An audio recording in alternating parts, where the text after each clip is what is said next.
Hello ભાઈ લો, કેમ છો બધા? મજામાં જશું. તો આજે આપણે નવી ગાડી લઈ લીધી ને આપણે નવી ગાડી લઈને જવાનું છે હવે ઘરે. ને આપણે ઘરે જશે એટલે આ વેદુ કરવા માંડી છે ગાડીમાં પગલાં. વેદુએ ગાડીમાં પગલાં કરી લીધા. તે પછી આવી આપણી બેન કારી કરવા માંડી ગાડીમાં પગલાં. ને મારા સામે જોતી કરતી હતી ને એ પગલાં કરી લીધા. ને આપણે પપ્પાને ફોટો પડાવી લીધો ગાડીનો. પછી દાદાએ આવ્યો ફોટો પડાવવા ને બાય આવી ગઈ કે મારે ફોટો પાડો. ને પછી આપણે ગાડી લઈને નીકળી ગયા. આપણે માતાજીએ ગાડી લઈને પગે લાગો. તો આપણે જવાનું હતું પેલા ખંભાળિયાના ગેટ પાસે. તો આપણે ઓસવાડ હોસ્પિટલવાળો રસ્તો પકડી અને આપણે જાસી ખંભાળિયાના ગેટ બાજુ. ને ખંભાળિયાના ગેટે આપણે પહોંચી ગયા છીએ. ત્યાંથી એક ચૂંદડી લેવાની હતી ગાડીમાં બાંધવા સાટું. તો આપણે ગાડીમાં બાંધવા અને આપણે ચૂંદડીવાળાની દુકાને પહોંચવા આવ્યા ને દુકાનમાં પહોંચી ગયા છીએ. ચૂંદડીની આપણે લઈ લીધી એક ચૂંદડી ને ચૂંદડી લઈને આપણે પછી પૈસા લઈ લીધા અને ચૂંદડીને પૈસા લઈને આપણે નીકળી ગયા પાછા ખંભાળિયાવાળો રસ્તો પકડી. અને ખંભાળિયાવાળો રસ્તો આપણે જાય છીએ. હવે ત્યાંથી જવાનું હતું આપણે પાન ખાવા, જ્યાં પાન બહુ મસ્તીના આવે છે. તો આપણે પાનની દુકાને પહોંચી ગયા અને બે પાન પાર્સલ કરાવી લીધા છે, કેમ કે ત્યાં રસ્તામાં તો હવે કંઈ પાન ખાવા મળશે નહીં. ને ઓલા ભાઈ કે વિડીયોમાં મને લઈ લઈએ. તો ભાઈને કીધું કાંઈ વાંધો નહીં, તમને લઈ લે વિડીયોમાં. તે પછી આપણે ભાઈને વિડીયોમાં લઈ લીધા અને આપણા બે પાન પાર્સલ કરાવી લીધા. પૈસા લઈને આપણે હજી જવાનું હતું પેડા લેવા, કેમ કે ગાડી લીધી તો બધાને પેડા તો ખવડાવવા જ પડશે. અને આપણે પહોંચી ગયા સાધને. ને શેટરની દુકાન તો બહુ ઘણી હતી પણ પૈસા જ નહોતા શેટરના, ના લીધા. ને તો નવી ગાડી હતી તો મેં કીધું નવી ગાડીના રીસન બે ફોટો પાડી લઉં. ને આપણે અહીંયા પહોંચી ગયા હજી દુકાને બાજુ, જે આપણે ભાઈબંધનું સેન્ટિંગનું કામ હાલતું હતું.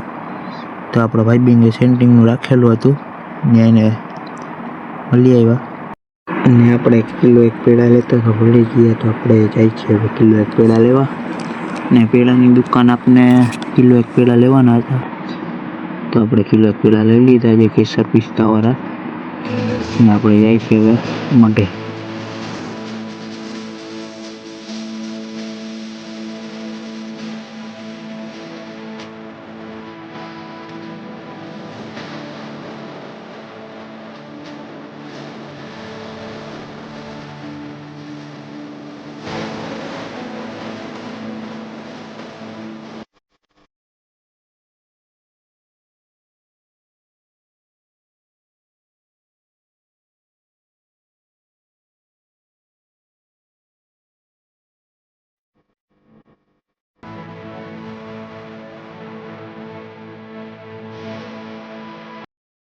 અને આપણે નારિયેળ લઈ લીધા છે ને આપણે એક ગાડીનું નારિયેળ વધારવાનું હતું ને બીજા બે વધારવાના હતા. ને તમે જોઈ શકો છો આપણી ગાડી આ બાયણે પડી છે, કેવી મસ્ત લાગે છે.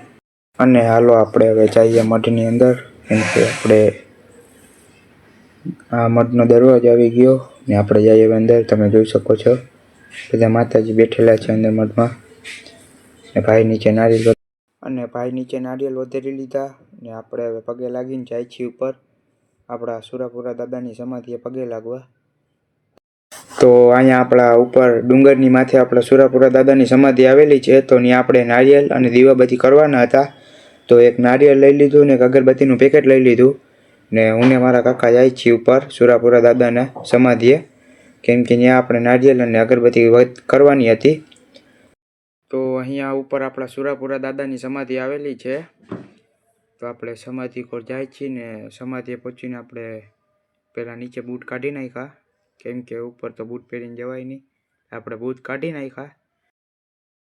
એ જ ધડધી ગાણે જેના માથડામાં હાણે એનો પાળીઓ થઈને રે પૂજાવું હો ઘડવૈયા મારે ઠાકોરજી ના સીધાવું ઘડવૈયા. સુરાપુરા દાદાની સમાધિની આજુબાજુ તમે જોઈ શકો છો કેટલી સમાધિ આવેલી છે, જે જૂના જમાનામાં માણસોની સમાધિ કરેલી છે. તો આજુબાજુમાં તમે જોઈ શકો છો, આગળ પાછળ ને અહીંનો તમે વ્યૂ જોઈ શકો છો, કેવો મસ્તીનો વ્યૂ આવે. ને આપણે હવે દાદાના દર્શન કરી લઈ અને આપણા કાકા અગરબત્તી કરે દાદાને. તો આપણે સુરાપુરા દાદાના દર્શન કરી લીધા છે ને હવે આપણે જવાનું હતું આપણા મામા સરકારના મંદિરે, કેમ કે મામા સરકારના મંદિરે ન જાય એવું કોઈ દી બને જ નહીં. તો હાલો આપણે જઈએ હવે મામા સરકારના મંદિરે, કેમ કે ત્યાં પગે લાગ્યા વગર આપણું મન માને નહીં.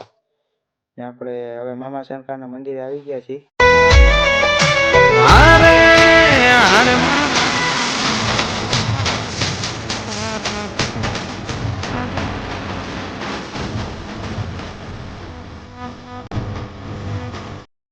આપણે ત્યાંથી દર્શન કરી નીકળી ગયા ઘર પર જવા માટે, કેમ કે હવે થઈ ગયું તો બહુ મોડું ને લાગતી ટાઢ. ને રસ્તામાં પાછું કોકનું ઘડિયા કામ આવી ગયું. કોઈને કામે જવું હોય તો કહેજો. ને આપણે આવી ગયા છીએ બાયપાસે. બાયપાસે નવા પુલનું કામ થાય છે ને તમે બાયપાસનું ટ્રાફિક જોઈ શકો છો. તો મળીએ હવે નવા મિની બ્લોગમાં. આ બ્લોગ તો અહીંયા પૂરો થાય છે.